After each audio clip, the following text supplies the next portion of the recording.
Hey, bonjour à tous et à toutes, j'espère que vous allez tous bien. Je vous souhaite alors donc la bienvenue dans la suite de Mystery of the Murderous Dream. Ce jeu si passionnant et tellement étrange que nous avons commencé il y a pas mal de temps et que vous avez bien apprécié. Et maintenant nous allons continuer cette aventure pour découvrir ce qui va se passer dans la suite. Bien avant de commencer cette vidéo, n'hésite pas à t'abonner à la chaîne si tu aimes ce genre de jeu, à activer la cloche de notification pour ne pas rater la prochaine fois que je sortirai une vidéo et bien sûr à mettre un like si tu aimais la vidéo. Et si tu es nouveau, qu'est-ce que t'attends? Abonne-toi, tout se passe sur ce bouton rouge là. Alors abonne-toi, n'hésite pas, ça fait toujours plaisir.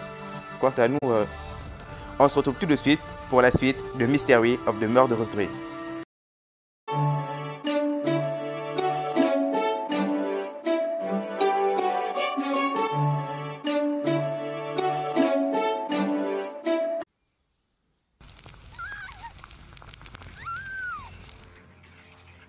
Eh mais calme-toi, je viens à peine de commencer le jeu, y'a quoi? Non, c'est elle. Elle était dans le bus avec moi. La vision de la fille en train de hurler de douleur alors que les flammes se répandent sur son corps horrifique, ça confirme que l'on n'a pas besoin d'être dans un endroit spécifique après tout. Si on n'a pas besoin d'être dans un endroit spécifique, donc ça veut dire que éviter le bus ne servira à rien. Ça veut dire que quand son tour arrivera, il mourra sans même être dans le bus. Ouh là là, ce gamin est perdu, hein, mais il est perdu de ouf. Qu'est-ce que nous pouvons faire? Que quelqu'un appelle de l'aide. Elle sort son téléphone et compose le numéro. C'est tellement horrible. La fille en flammes tibute dans la bibliothèque, tentant désespérément d'éteindre les flammes, mais elle brûle de plus en plus. Le feu s'étend à l'une des étagères et alors que la fille tente de s'éloigner des livres, elle se dirige vers Shinatsu. Shinatsu regarde... Mais arrête de regarder et puis cours. Shinatsu la regarde avec de grands yeux semblant paralysés alors que la fille en flamme titube vers elle.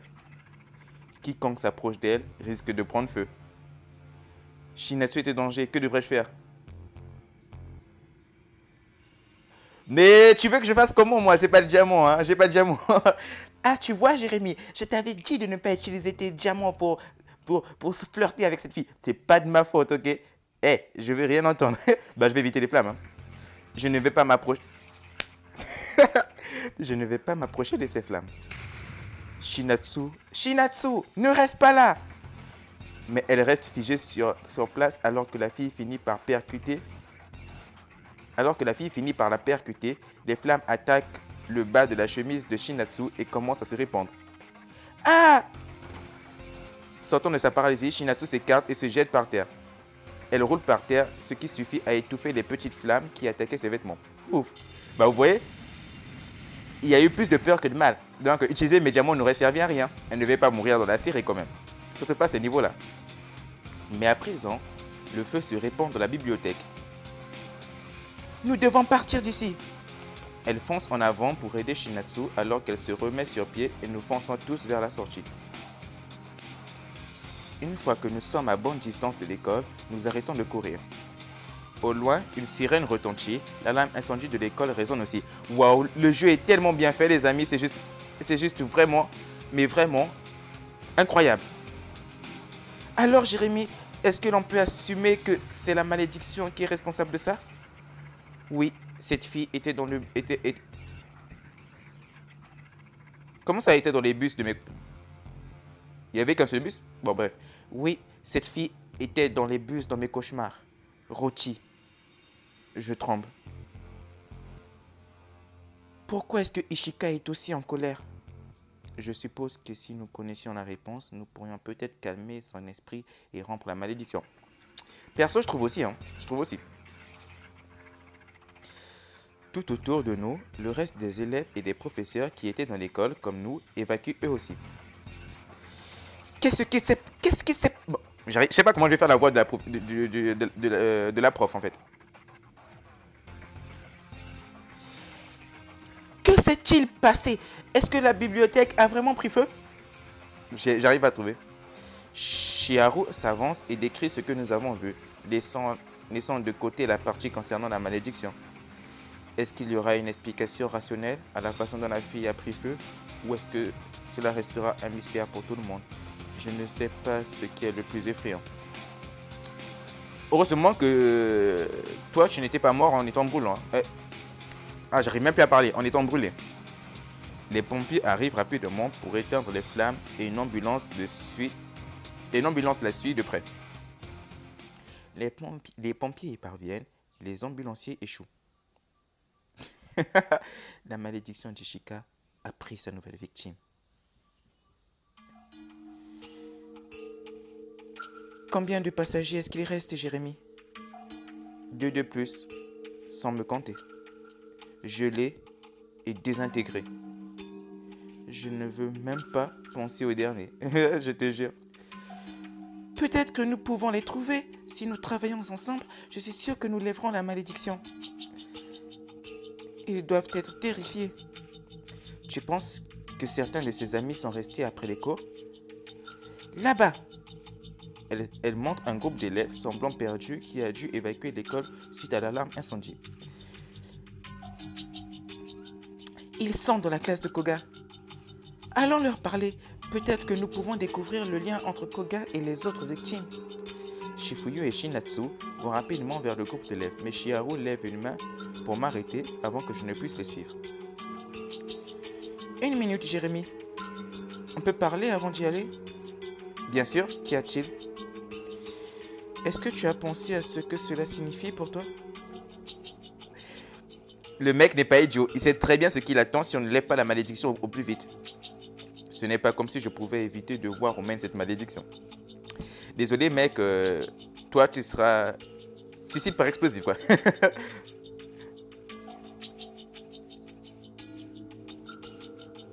Tu veux dire que je vais probablement mourir?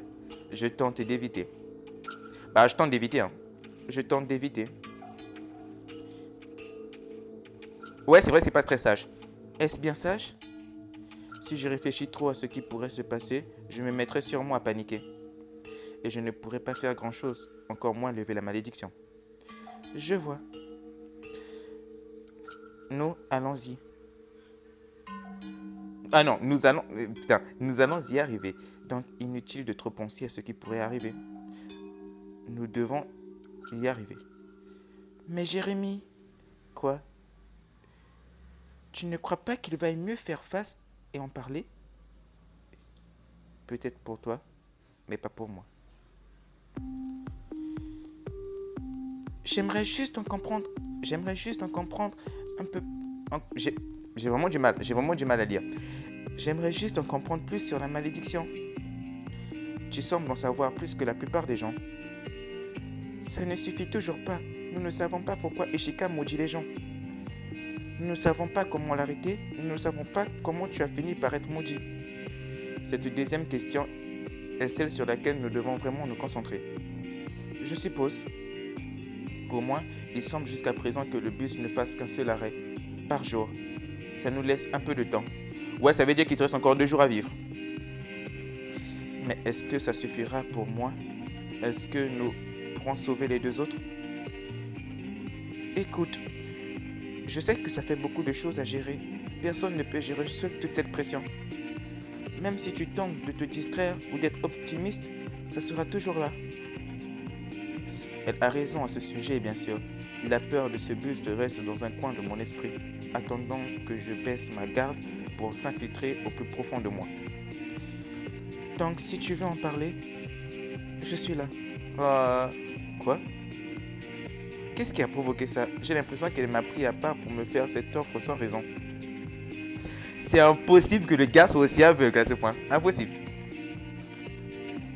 Est-ce lié à notre vieille amitié? Peut-être que je me confiais tout le temps à elle. J'ai l'habitude de réconforter mes sœurs lorsqu'elles sont anxieuses à propos de quelque chose. Parfois, je me contente d'écouter et de le laisser déballer leurs inquiétudes. Je ferai la même chose pour toi. Est-ce que ça t'aiderait vraiment? Parler peu, plus aider que... Parler peu, plus... Je comprends pas ce qu'elle essaie de dire. Parler peu, plus aider... Parler Ah non, non, non, c'est moi qui comprends, c'est moi qui lis mal. Je veux rien entendre les commentaires au sujet de Jérémy ne sait pas lire. Parler peut plus aider que ce que tu crois. Même parler ensemble, comme ça. Elle s'écarte et détourne le regard.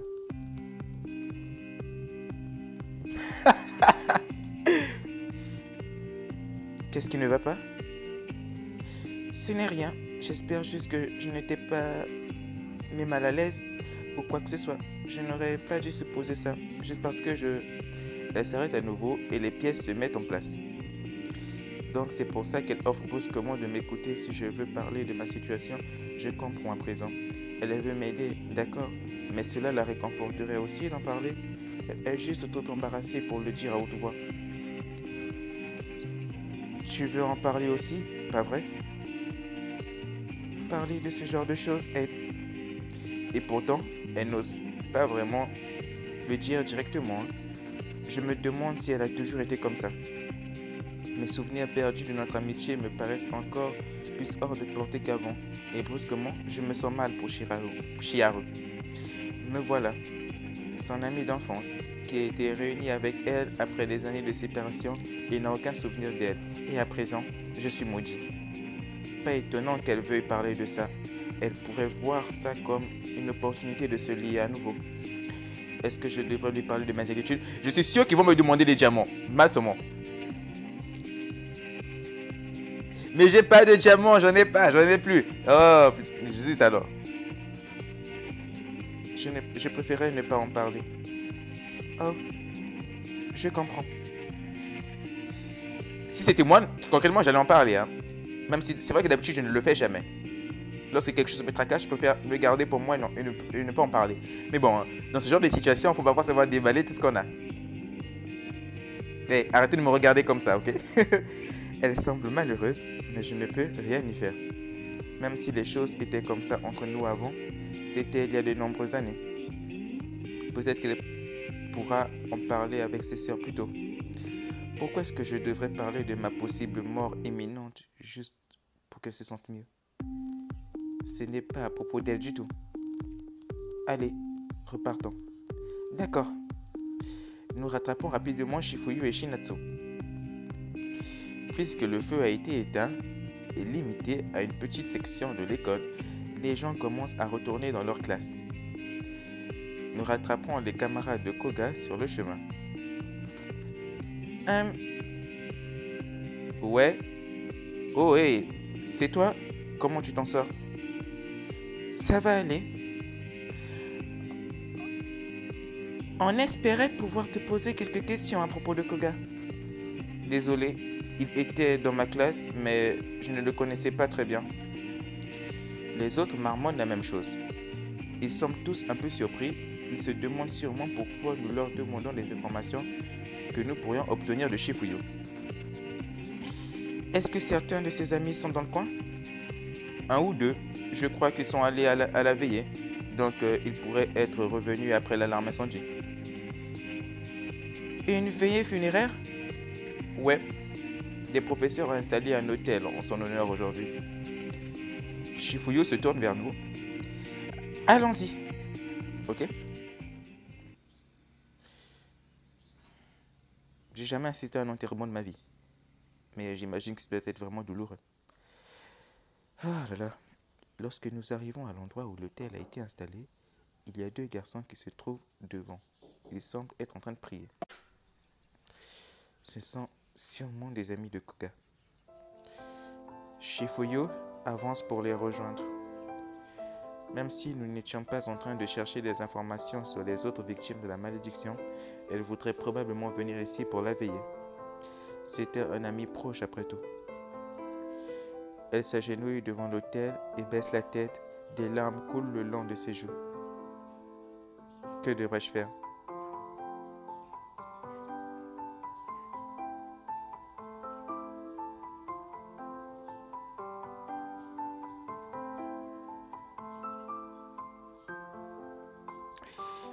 Non, à ce genre de moment, il faut parfois savoir respecter la douleur des autres. Donc, je vais lui laisser quelques moments.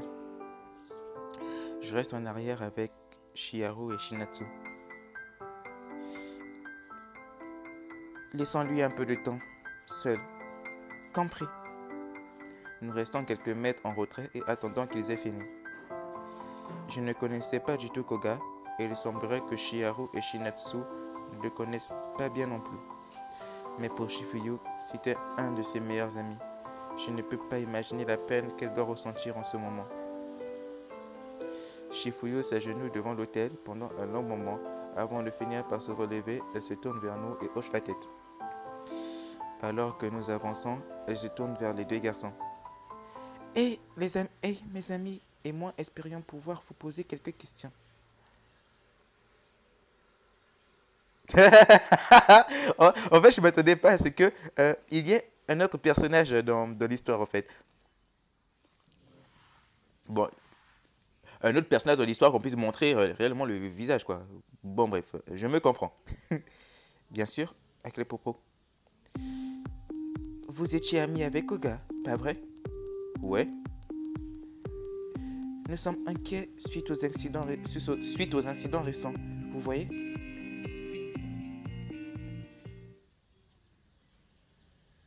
Et à un moment, j'ai cru qu'ils allaient me faire un jumpscare à la con. Mais je l'entends à peine. Mon regard est fixé sur les deux garçons qui étaient devant l'hôtel, les amis de Koga.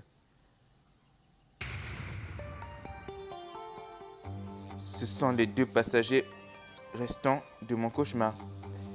Les amis de Koga sont condamnés à mourir suite à la malédiction d'Ishika, tout comme moi. Maintenant que nous nous sommes retrouvés, est-ce que nous pouvons lever la malédiction à temps? Est-ce que nous parviendrons à travailler ensemble pour sauver nos vies? Découvrez-le dans le prochain chapitre.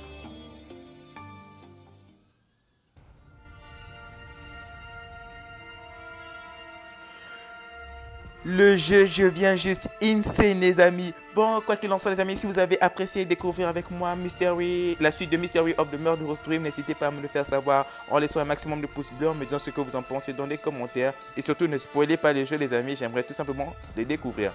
Quoi qu'il en soit, on se retrouve demain pour la suite de Mystery of the Murderous Dream ou sur un autre jeu d'horreur, peu importe.